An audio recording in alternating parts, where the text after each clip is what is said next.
Okay, to start out with here, I'm actually going to show you the breathing part of this exercise first before I show you the exercise movements. And the breathing occurs after each completion of each set of exercises. So we have 5 exercises, so after we get done doing each set of exercises, we do the breathing. And I'm just showing you 3 of each exercise at this time, so after I complete 3 of each exercise, I will do a breathing. So the breathing is as follows. We're working with drawing the energy up that we've created in our body. We're drawing it up with the breath in. We're bringing it up, and then with the breath out, we're storing it in our middle of our abdomen, in our energy center that's here. In Qigong terms, Chinese terms, they call this the Dantian. It's simply a storage center for energy. If you looked at the Buddha, he had a big belly here because he stored so much energy in his dantian. We're not looking to make ourselves a big belly. We're looking at utilizing and storing the energy we're creating by doing these wonderful rejuvenating exercises. So the breathing, I'm going to show you from the side too, is hands on hips in our Superwoman pose. And we're breathing in.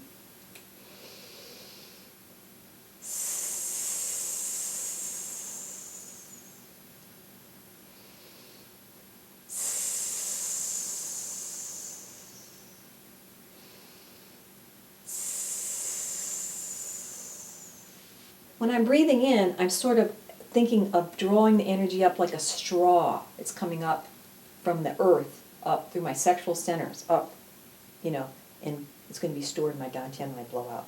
Okay? So, and the sound is a rattling kind of movement, hissing, rattling sound that moves energy, kundalini energy, our stored serpent energy, snake energy that's in the bottom of our spine. We're moving that energy too. Energetic movement to store it in our energy center in our abdomen. Okay? So, now, the first of the exercises is a very simple movement. It's just making a circle. We're imitating the geometric movement of the sun. And so we're going to make a sunwise circle. Here we go. Arms out, fingers open so your energy flows freely. And we're going to turn.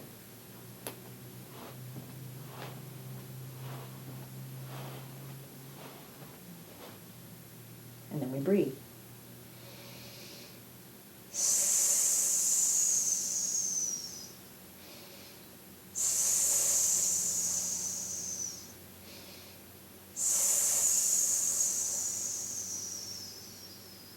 Now, we collected the energy, we created it, and then we collected it, and we stored it. 3-part process. Very good. Next movement. This one occurs on the ground. You may like that, the idea of being on the ground. I'm going to show you from the side so you can watch the movements of my body from the side. And the sort of the geometric pattern that we're working to create in this one is more of like the top of the pyramid. If you saw it sort of as inverted, a pyramid goes up like this in a triangle formation, but the top is flat. So picture my abdominal area as the top of the pyramid, and my arms and legs are going to be the sides going up. Okay, so it's sort of an inverted pyramid. Okay? So I'm going to start out like this, and we're going to go.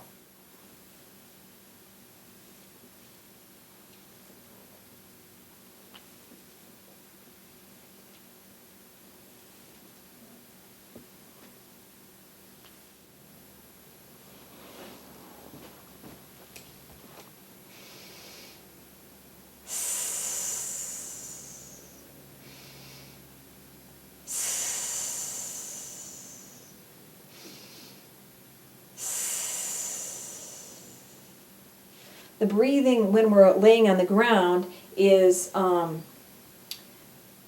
breathing in when we're laying down, breathing out as we go up. Breathing in when we lay down, breathing out as our arms and legs come up. Okay?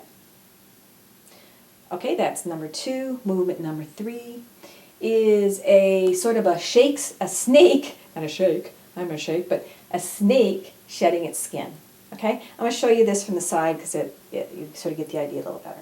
So I'm actually have my hands on the bottom of my buttocks, holding my butt, and I'm going to curl my body down And then flex my neck way back.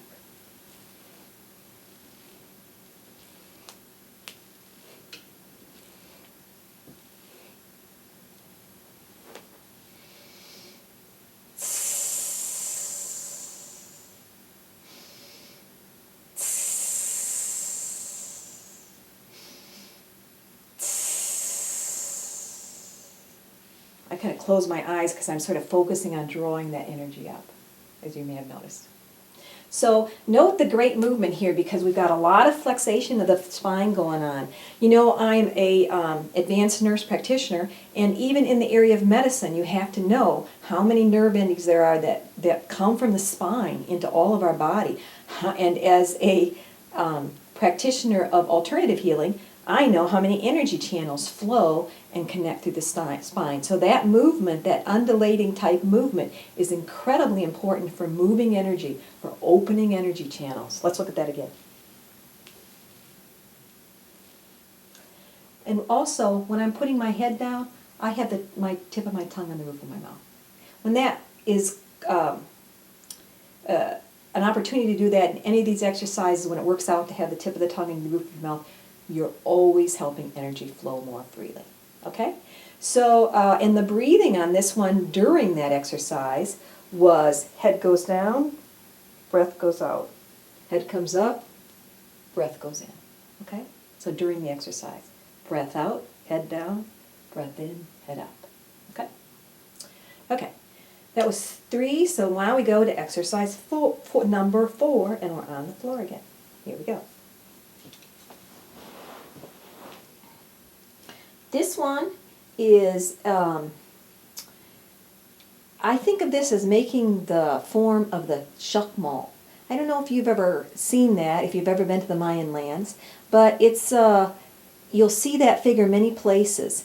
And in it, I'm going to show you the pose just to show you the idea of it. It's up like this, and the head is turned to the side. Okay? So our abdominal area is open to the sun. It's bringing in the sun energy to our solar plexus. Okay? So that's part of that movement. And once again, we're going to have a lot of spine and neck movement. So again, we're moving our energy very well there. And I'm going to demonstrate this for you.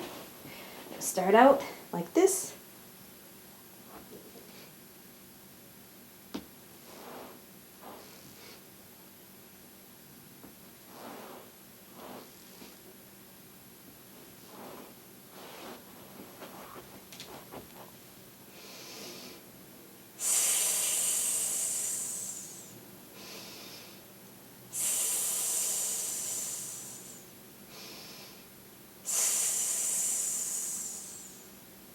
Very good. And the breathing on that particular movement is going up, breathing in, going down, breathing out. Okay? Up, breathing in, down, breathing out. All right. And the final movement, once again, this one is going to be on the ground, and it's another imitation of the movement of the snake in a sense because we have so much spinal movement. You have to think about the undulating movement of the snake and how incredibly flexible the spine of a snake is. And we're trying to imitate that movement because we're trying to move that kundalini energy, keep that energy flowing in our body. So we're going to start out on the ground, and we're starting out with our head and our back is arched so much like this. We're going to come up, and then we're coming down, and then up again.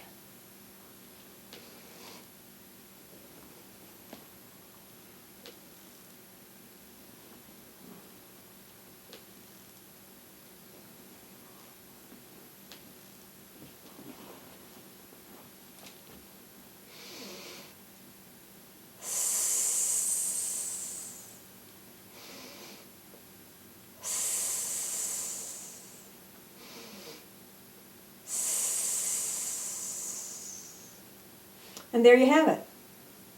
Each of these movements works a lot with the spine and the movement of the spine.